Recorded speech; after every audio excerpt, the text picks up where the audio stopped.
Are study seated point YouTube channel पर एक बार फिर से आप सभी का स्वागत है। आज के इस वीडियो में हम लोग भोजन के बारे में अध्ययन करेंगे, जिसे अंग्रेजी में फूड कहते हैं। इसी से जुड़े सारे चीज़ों को हम लोग इस वीडियो में अध्ययन करेंगे। यह जो टॉपिक है वो हमारा साइंस का टॉपिक है, जो ईवीएस में भी इससे प्रश्न पूछे जाते हैं, एनवायरमेंटल स्टडीज़ में भी इससे प्रश्न आते हैं, इसीलिए इसको करना बहुत ही ज़रूरी है। मैं राजन कुमार रोशन स्वागत करता हूँ आप सभी को अपने YouTube channel are study seated point पे। तो चलिए सबसे पहले जानते हैं कि इस वीडियो के अंतर्गत हम लोग किन चीज़ों को पढ़ेंगे। तो सबसे पहले हम लोग जानेंगे कि भोजन क्या है, फिर भोजन की परिभाषा को जानेंगे, साथ ही साथ भोजन हमें क्यों आवश्यक है, सजीवों के लिए भोजन क्यों जरूरी होता है इसको भी जानेंगे, और जानेंगे कि भोजन के मुख्य स्रोत कौन कौन से हैं और भोजन के प्रमुख घटक कौन कौन से हैं जिससे हमें भोजन प्राप्त होते हैं। इन सारे चीज़ों को हम लोग इस वीडियो में अध्ययन करने वाले हैं। तो चलिए वीडियो को स्टार्ट करते हैं और देखते हैं सबसे पहले कि भोजन की परिभाषा क्या है, यानी हम लोग भोजन को किस तरह से परिभाषित कर सकते हैं। तो देखिए, भोजन जो है वह एक प्रकार का खाद्य पदार्थ होता है जो जीवों के शरीर में ऊर्जा को प्रदान करता है। ठीक है, यानी कि हम कह सकते हैं कि वैसा खाद्य पदार्थ जो जीवों को ऊर्जा प्रदान करता है भोजन कहलाता है। हमारा जो फूड डिक्शनरी है वो भोजन के बारे में किस तरह से अपने परिभाषा को दिया है उसको जानिए। तो फूड डिक्शनरी के अनुसार कहता है कि वह पौष्टिक पदार्थ जो किसी जीव के शरीर में गृहीत व शोषित होकर उसकी वृद्धि का कार्य, टूट फूट से मरम्मत और जीवित रहने की विभिन्न क्रियाओं को संचालित करता है, भोजन कहलाता है। फूड डिक्शनरी कहता है कि वह पौष्टिक पदार्थ जो किसी भी सजीव के शरीर में गृहीत हो जाता है, यानी उसमें घुल जाता है और उससे वो शोषित हो जाता है, जिसके फलस्वरूप क्या करेगा कि शरीर का वृद्धि का कार्य करेगा, या फिर टूट फूट जो भी हो चुकी है शरीर में उसका मरम्मत का कार्य करेगा, जो जीवित रहने के लिए विभिन्न क्रियाओं को संचालित करता है, वह हमारा भोजन कहलाता है। यह था हमारा फूड डिक्शनरी के अनुसार भोजन की परिभाषा, जिसको हमने जाना। आपको दोनों में से जो अच्छा लगे आप एग्जाम में वो लिख सकते हैं, आपको दोनों डिफिनेशन बिल्कुल सही है। हाँ, एग्जाम में आपको अगर ये कह दे कि फूड डिक्शनरी के अनुसार भोजन की परिभाषा दें, तब आपको ये सेकेंड वाला परिभाषा ही लिखना है। चलिए आगे बढ़ते हैं हम लोग। भोजन क्यों आवश्यक होता है, यह बहुत ही महत्वपूर्ण टॉपिक है। जानना ये बहुत ही जरूरी बनता है कि भोजन आखिर हम लोग करते हैं, ये क्यों करते हैं, यह क्यों आवश्यक होता है, क्यों हमें भूख लग जाती है अधिक समय तक, अगर हम लोग खाते नहीं हैं तो क्यों हमें भूख का अनुभूति होती है। इन सारे चीज़ों को जानिए। देखिए, भोजन क्यों आवश्यक होता है, तो पृथ्वी पर उपस्थित सभी सजीव जो हैं, सॉरी यहाँ पर सचिव लिखा गया है, इसको सजीव समझिएगा, सभी सजीव जो हैं उसको जीवित रहने के लिए ऊर्जा की आवश्यकता होती है, और सजीवों को ऊर्जा भोजन से प्राप्त होता है। यानी कि पृथ्वी पर जितने भी सजीव उपस्थित हैं सभी को जिंदा रहने के लिए भोजन आवश्यक होता है। क्यों? क्योंकि भोजन से ही सजीवों के शरीर में ऊर्जा की प्राप्ति होती है, और ऊर्जा की प्राप्ति से ही वो अपने विभिन्न कार्य को करते हैं। शारीरिक मानसिक जो भी कार्य को, क्रियाकलाप को करते हैं, वो ऊर्जा के कारण ही संभव हो पाता है, और ऊर्जा जो है भोजन से ही प्राप्त होता है। इसीलिए भोजन करना बहुत ही जरूरी है सजीवों के लिए, जिंदा रहने के लिए। ठीक है, पृथ्वी पर भोजन का निर्माण जो है वह पेड़ पौधे के द्वारा ही किया जाता है। सभी जीवों को प्रत्यक्ष या अप्रत्यक्ष रूप से भोजन पौधे से ही प्राप्त होते हैं। वो कैसे, उसको देखिए कि पृथ्वी पर जितने भी सारे जीव हैं वो कहीं ना कहीं भोजन के लिए पौधे पर ही निर्भर होते हैं, चाहे वो प्रत्यक्ष रूप से निर्भर हो या फिर अप्रत्यक्ष रूप से। प्रत्यक्ष रूप से कहने का मतलब हुआ कि वैसे जीव जो डायरेक्टली पेड़ पौधे को ही खा लेते हैं, और अप्रत्यक्ष रूप से हो गया जैसे मान लीजिए वो डायरेक्ट रूप से पेड़ पौधे को नहीं खाते हैं लेकिन पेड़ पौधे के बने चीज़ों को ही खाते हैं। जैसे मान लीजिए कोई यहाँ पर बकरी है, तो बकरी क्या करेगा कि डायरेक्ट यहाँ पर पेड़ पौधे के पत्तियाँ को खा लेगा, और कोई इंसान जो है वो बकरी को खाता है, तो वो डायरेक्ट पेड़ को नहीं खाया, लेकिन बकरी किससे जिंदा था, तो बकरी तो पेड़ पौधे से जिंदा था, लेकिन इंसान ने बकरी को खाया, तो कहीं ना कहीं वह भी पेड़ पर ही आश्रित है। बकरी चूंकि पेड़ से जिंदा है और इंसान बकरी को खा करके जिंदा है, तो कहीं ना कहीं ये तीनों जो है एक दूसरे से जुड़े हुए हैं।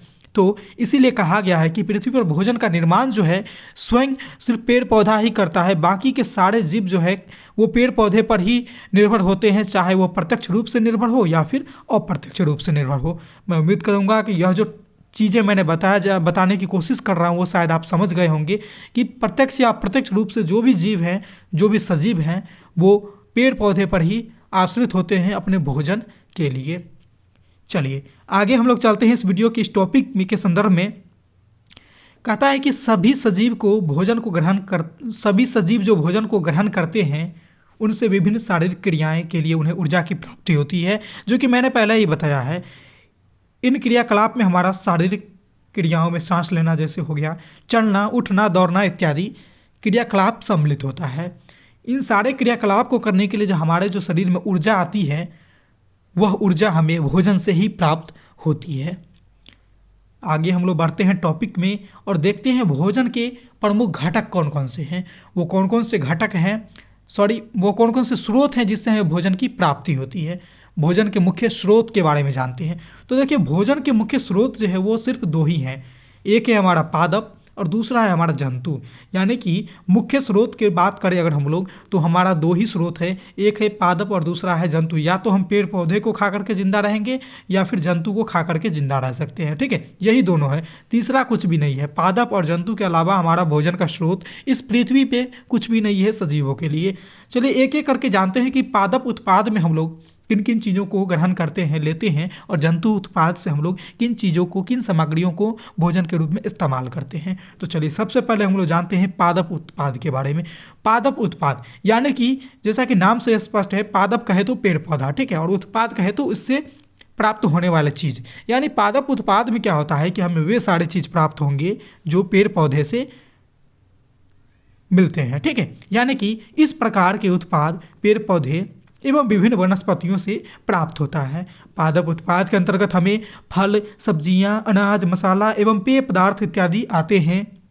जैसे कि मान लीजिए यहाँ पर इमेज में आप देख रहे हैं आम, ये पादप उत्पाद है। वहीं दूसरी तरफ आप देख रहे हैं, दूसरा फोटो में, तस्वीर में मिर्च है, ये शिमला मिर्च है, ये भी हमारा पादप उत्पाद का अंतर्गत आएंगे क्योंकि ये हमें पेड़ पौधे से प्राप्त होते हैं। देखिए पादप उत्पाद की अगर उदाहरण की बात करें तो पादप उत्पाद के उदाहरण में हमें आम, अमरूद, सेब, प्याज, धान, गेहूं, हल्दी, धनिया, मिर्च, चाय, कॉफ़ी इत्यादि सभी सम्मिलित होते हैं, ठीक है। जो चीज़ें हमें पेड़ पौधे से प्राप्त होते हैं वे सारे के सारे खाद्य पदार्थ हमें पादप उत्पाद के अंतर्गत आएंगे। आप इन चीज़ों को हमेशा याद रखिएगा। दूसरा उत्पाद जो है वो है हमारा जंतु उत्पाद। जंतु उत्पाद जैसे कि पादप उत्पाद में पेड़ पौधे से जुड़े सारे चीज़ आते थे, उसी तरह से जंतु उत्पाद में हम लोग उस चीज़ का उपयोग करते हैं खाद्य पदार्थ के रूप में जो हमें जंतु से, जीव से प्राप्त होते हैं, ठीक है। वैसे चीज़ जैसे कि इसका अगर हम लोग बात करें इसकी परिभाषा को तो इस प्रकार से कह सकते हैं कि वे खाद्य पदार्थ जो हमें जंतुओं से प्राप्त होता है उसे जंतु उत्पाद के अंतर्गत कह सकते हैं या फिर उसे जंतु उत्पाद कह सकते हैं। जैसे कि मान लीजिए हम अंडे को खाते हैं, अंडा किससे मिलता है? मुर्गी से, जो क्या है एक जंतु है। दूसरी ओर बात करें, दूध खाते हैं हम लोग, दूध पीते हैं, दूध कहाँ से मिलता है? तो गाय से, भैंस से, ये क्या है? ये भी एक जंतु है।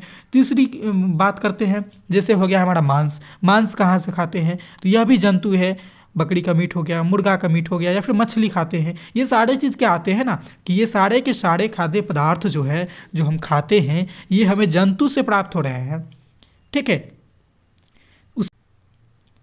देखिए, या फिर हम अंडे को खा रहे हैं या फिर उसके मांस को खा रहे हैं या फिर उसके दूध को पी रहे हैं, ये सारे के सारे जो पदार्थ हैं ये हमें जंतु से ही प्राप्त होते हैं। इसीलिए इन सारे पदार्थ को हम लोग जंतु उत्पाद के अंतर्गत रखते हैं। ये सारे के सारे पदार्थ कहाँ आएंगे? जंतु उत्पाद के अंतर्गत आएंगे। चलिए इसकी कुछ उदाहरण को देखते हैं कि जंतु उत्पाद के अंतर्गत कौन कौन सी चीज़ आएंगे।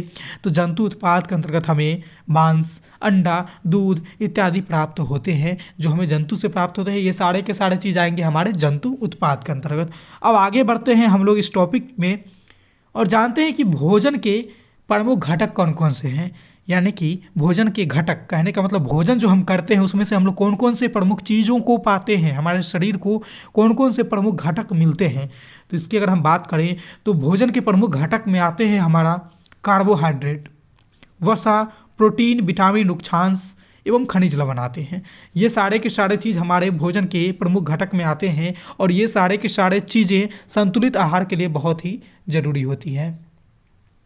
अगर हम संतुलित आहार की बात करें तो संतुलित आहार पर मैंने एक ऑलरेडी पहले से वीडियो अपलोड कर दिया है। अगर आपने उस चीज़ों को नहीं देखा है तो आप आज जा करके देख लेंगे। वैसे मैं उस वीडियो का लिंक जो है मैं अपने डिस्क्रिप्शन बॉक्स के नीचे डाल दिया हूँ, आप यहाँ से भी उन चीज़ों को देख सकते हैं, उस वीडियो को जा सकते हैं। तो आज के इस वीडियो में हम लोग बस भोजन को जाना है, भोजन के बारे में जितना डिटेल से हो सकता था एकदम सरल लैंग्वेज में उन सारे चीज़ों को हम लोगों ने पढ़ा है।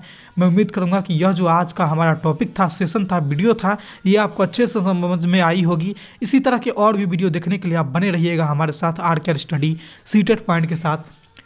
इस वीडियो में बस इतना ही था, फिर मिलते हैं अगले वीडियो में नए टॉपिक के साथ। तब तक के लिए देखते रहिए RKR study CTET point YouTube channel को। धन्यवाद।